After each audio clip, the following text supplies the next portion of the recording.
Hello friends, welcome back to the shop and to the first restoration video that we're going to be doing on this pipe that I believe is a pre-Republic era Peterson, as I discussed in the video where we did an overview of this, and I'll link to that in case you're coming in late and haven't seen that first video. So we're going to begin cleaning this up, and if you've watched me work on pipes before, you know that I always clean the inside before I clean the outside, because the inside tends to be very dirty and that's going to transfer dirt to the outside. But I'm going to do a little bit different this time, because I'm extremely interested in trying to see what is burnt and what is just kind of surface dirt and discoloration. And also I'm actually going to clean the outside of this, just basic cleaning. I'm gonna wipe it down with alcohol and get as much of that sort of surface dirt off as I can. And then once this is done, we'll be able to go ahead and actually ream the inside and so on. But I just want to see what is likely going to come off and what isn't. Just where we stand with all this. So let me spend some time with this, and I'll bring you back when I'm ready to start the internal work. Going over this with some alcohol, and it doesn't look very different. I wasn't really expecting it to, because I'm not trying to do a thorough scrubbing or anything, and we do know that we're going to have to sand this, obviously. But I wanted to get a better look at this area in here where this crack or burnout is. I still can't really quite tell what we're going to be getting into there.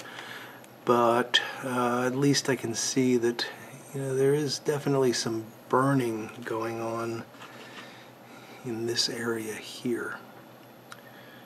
Hopefully you'll be able to pick that up, right in there. Again, I don't know if that's surface or if that's actually coming from inside. There's no... Well, I'm going to need to do quite a bit more work before I can tell. But I just wanted to get another look at that, see if I could better tell what we're dealing with. Now we're going to turn our attention to the inside of this pipe. So the first thing I'm going to do is ream it. It does need reaming. Let's see if I can show you that. It's not terrible. It's one of these pipes where there's more cake up towards the top side than the bottom, so it probably was not. It was probably packed often and not smoked all the way down. But however, the bowl does seem to be such that the draft hole needs to be relocated. You can see that draft hole is all the way back on the rear side of the tobacco chamber, and that means that there's probably been some burnout in the bottom of the tobacco chamber, or the drilling was off, either or. That's okay, we can fix that. We'll just elevate the bottom with a little bit of pipe mud and it should be fine. So let's go ahead and ream this, and what we're going to do is we will keep the senior reamer off to the side. I'm going to start off with the Castleford.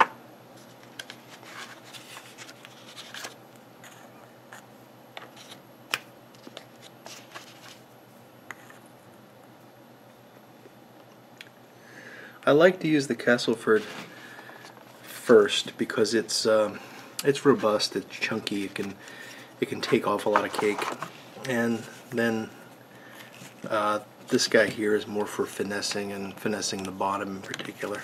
That's just the way I like to do it. So just go ahead and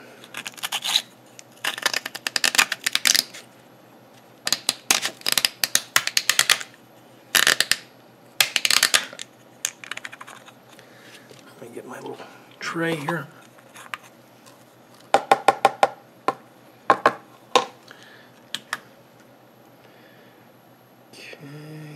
It has not gotten to the bottom.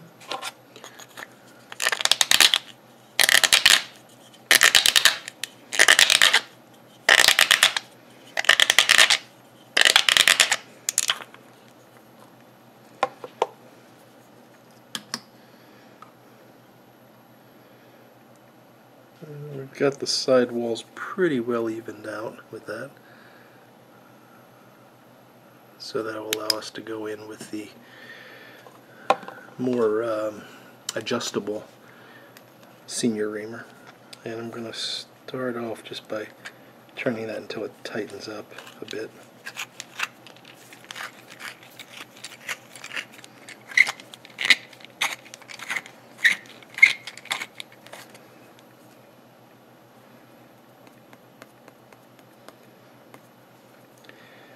And now we'll just expand it a tiny bit.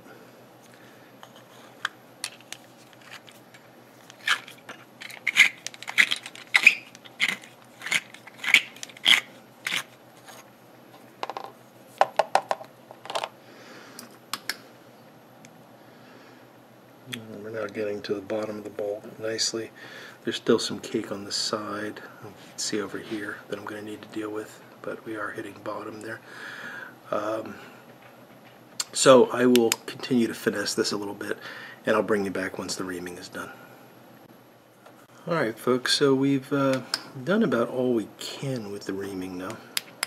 The walls are fairly smooth and uniform at this point, and I'm happy with that.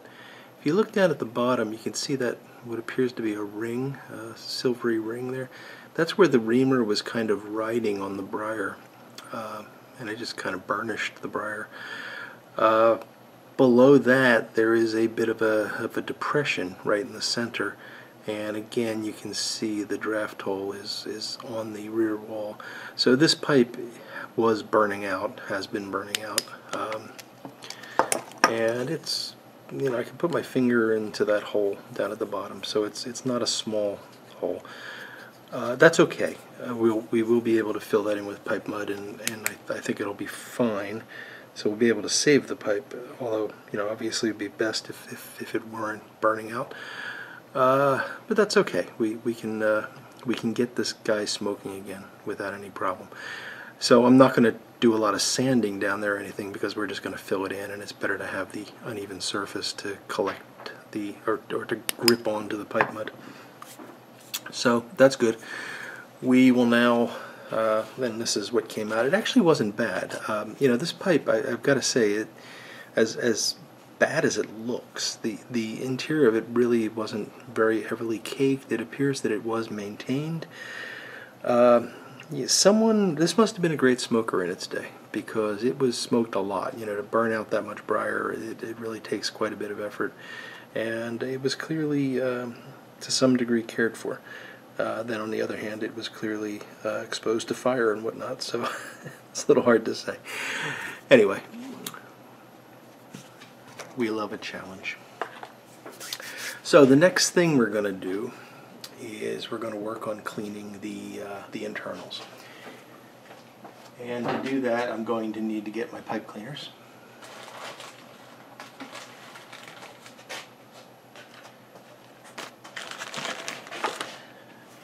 So we will, you know, it's kind of routine by now if you've been following me for any length of time. I use bristle pipe cleaners to sort of scrub things out, and then I use the, so that's a bristle pipe cleaner, and then I use the soft pipe cleaners to go in and clean up after the bristling. And I start off with some alcohol at first, just to kind of loosen things up and help get the cleaning action started. And these are not my normal pipe cleaners, by the way. I need to replenish my supply. So what I'm currently using here, I forget what these are called. They're not BJ Longs though.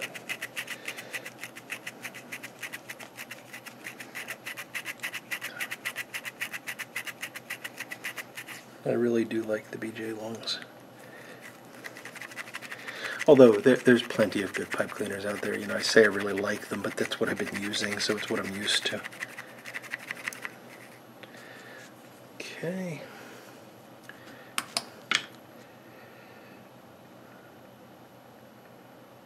Good, very good. So the next thing I'm going to do, let me see if I can show you this. But first off, the airway is nice and clear, so no issues there. The next thing I'm going to try to do is get that sump cleaned out. And what you see there is a bunch of fluff that came off the pipe cleaners. Again, not a BJ Long pipe cleaner. So I got to get that out, obviously, but that's easy enough. But then I want to really scrub out that sump. So to do that, I'm going to again use a bristle pipe cleaner. I'm going to bend it in half to make a little brush that can get down into the sump. Dip that into some alcohol. And away we go.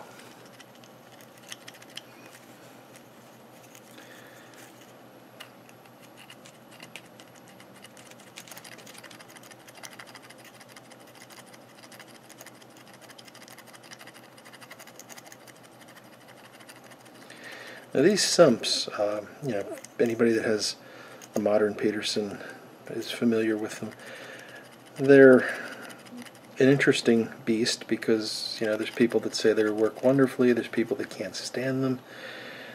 They do, in my experience, tend to gurgle. And I'll show you what we're dealing with now. So there's quite a bit of stuff that got loosened up in there that we're going to need to clean out now. Yeah, they do tend to gurgle quite a bit, but they do tend to provide a dry smoke as well. So the gurgle is audible, but it doesn't seem to affect the smoking quality that much. The other thing that they do is they get really gummed up with tar and tobacco juice and whatnot, so it's important to clean them. And what I'm doing right here, where I bend over the pipe cleaner and kind of scrub it out, I'll do that every time I finish with a pipe that has one of these sumps. I'll always, as part of my regular cleaning process, I'll bend a pipe cleaner over and get it down in there. Okay, so I've got a lot of work to do with this. I think I'm going to continue with it, and I'll bring you back for the next step. Alright folks, so what I've been doing is trying to investigate this potential burnout here. And let me get that focused for you so you can see what we're talking about here. So if you look, it's actually not showing up very well now. Yeah, there, you can see that sort of smiley face, well, it's actually a frown, but that little, a C-shaped section, there we go. There's a C-shaped scratch, it looks like, almost, that is right in this area here, right there. And I'm trying to figure out if that goes all the way through. So one way I've done that is I've got some of this stuff here, which is just very fine fishing line, and I've been taking it and trying to probe that crack, and I don't know if you're going to be able to see this or not, but it's tight in some areas, and in other spots it will pass right on through, going quite a distance. So this is actually going all the way through. Now the question is it a burnout or is it a crack? Obviously it looks like a burnout because it's burnt on the top. So the best I can do is I'm taking this little dental probe, and I can get that fairly far into the airway. And I can kind of probe around in there and see if I feel anything. And I'm not feeling like a large crater in there. I'm feeling a little bit of roughness, but nothing that would explain this level of burnout. And then if I come in and just sort of pick at this a bit, and I'm intentionally trying not to cause too much damage here, it's not soft around the sides. Oh, I'm sorry, you may not be able to see that. It's not soft around here. There's no evidence that this is actually burnout per se. I think this is actually a crack. May have been a flaw in the briar that was originally there. It clearly goes all the way through. I think this discoloration is because the owner probably smoked it with that crack open, and there was smoke that came out over time, and you know, maybe some of it was a bit hot, so it might have even caused some scorching. But it doesn't appear to be a burnout, and you know, everything I can do to get in there and test it is telling me that it's not a burnout. So what do we do with it? It's not a burnout, but it's a hole in the pipe. I wonder if we can see light coming through. No, it's going to be difficult to pick up. So what I think we're going to do then, since it's not a burnout, it's in a bad spot. Okay, so even if it was a burnout, it's in a very bad spot to try to do a briar patch or anything like that, because yeah, how are we going to get something in there? How are we going to reshape it? It's a bit of a nightmare, really. But the briar around it seems to be in good shape and really has no issue. So what I think we're going to do is we're going to note that the internal diameter of the airway is 5/30 seconds. We're going to take the next size up, which is 11/64, and we are going to ream the airway out to 11/64, I think. I'm not going to do this now, I'm not going to do this live, because I need to check something first. We're going to ream it out to a larger size. That larger size is going to be determined upon the availability of stainless steel tubing with a 5/32 second internal diameter. And what I will do is I will put a piece of stainless tubing in the airway that extends from about the top of the airway down close to but not into the tobacco chamber. And that will basically allow us to, and we can epoxy that in place, that will basically allow us to replace the current airway with a solid airway that will not leak, so the pipe will be smokable. And then we can do, cosmetic work here. We can sand this down, we can put a fill in place, basically bring this back to what looks like an unscorched pipe in part. So yeah, that's what we're going to do. So that will be a fix for the smoking mechanics. I've done this in the past on pipes where the shank is broken off. I've actually been able to use a stainless steel tube in the airway, reposition the shank and glue it in place, and that has lasted for years and years with fairly heavy use on some pipes. So I have no problem with that. I'm not at all concerned about it as a repair method. Because it's not going to really be taking any stress in this case. It's simply going to be lining the airway. Some people worry about stainless steel in the airway, that it may lead to increased condensation. I have not experienced that. Basically, I get the idea that the heat transfer would be different with the metal, but the fact is it heats up very fast. So it heats up just as fast, if not faster, than the briar, and therefore you're not getting any additional condensation on it. And even if you were, this pipe is a system pipe with a sump in it, so that should take care of it anyway. So that's what we're going to do. So at this point, what I need to do is I need to get the stainless steel tubing and measure that before I do anything else. And then I will ream out this passageway, and that's going to be somewhat tedious work because I have to do it by hand. And if I have to go bigger than this, hopefully I don't, but if I have to go bigger than this, I'm going to have to do it in steps. But we'll, just be basically very carefully, slowly inserting this and turning it by hand until we get all the way through. So what I'm going to do is I'm going to draw this video to a close. I will source the stainless steel tubing, and I will ream the airway to the appropriate size. But when we start the next video, we'll be ready to install the stainless steel tubing and to move on from there. Okay folks, well I went ahead and did the reaming as I described, and I decided to come back and do one more thing before I end this video. So I wound up reaming to 3/16 of an inch, and the reason I did that was that the only tubing that I can find that is 5/30 seconds inner diameter is 3/16 of an inch outer diameter. So you can see that the draft hole has been enlarged, but still is constant.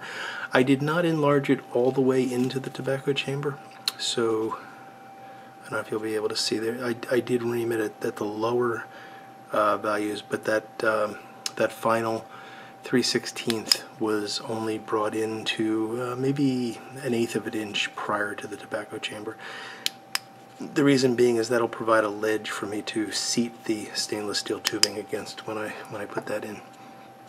So this is in good shape now, and we're going to need to basically set this aside until we get the stainless steel tubing delivered. So what I'm going to do is I decided to do a salt treatment on this pipe. I will, when it is all done, retort it, because I've pretty much been doing that standard on all of my pipes. But I think for the just based on the age of this and the overall condition, I think the salt treatment actually will be beneficial. So I'm going to go ahead and just fill the chamber up with salt.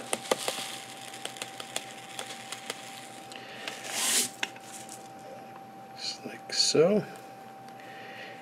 And I think I'm going to try, I'd like to treat that sump as well, so I'm going to try to actually fill up the rear here with some salt.